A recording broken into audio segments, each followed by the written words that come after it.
Oui, parce que pour découvrir l'autre dimension de cette affaire, il faut chercher un peu plus loin, car quand on se penche sur ces deux personnages, on découvre qu'ils ne sont pas de simples opposants au régime.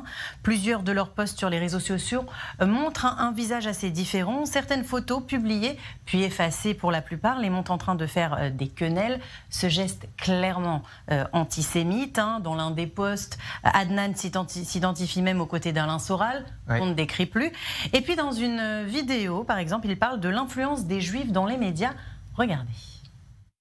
Alors que c'est juste faire un état de fait, de dire qu'il y a beaucoup de Juifs dans les médias et que c'est peut-être à cause de ça, par rapport à certains sionistes qui sont dans les médias, qu'on attaque beaucoup l'islam.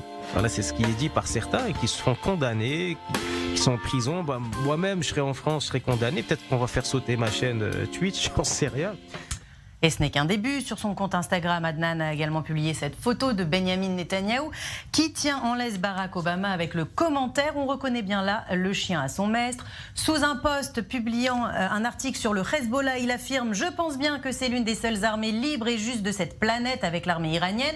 Être contre le Hezbollah, c'est être un peu avec le diable. » Et Dounia aussi a quelques pépites comme celle-ci pour la France sioniste qui veut mettre en prison Dieudonné et qui nous bassine avec la liberté d'expression après la quenelle, le retour du doigt d'honneur. Pas sûr que le pays auquel il demande le droit d'asile apprécie ce geste. Ouais, un France qui a donc assimilé l'antisionisme à de l'antisémitisme.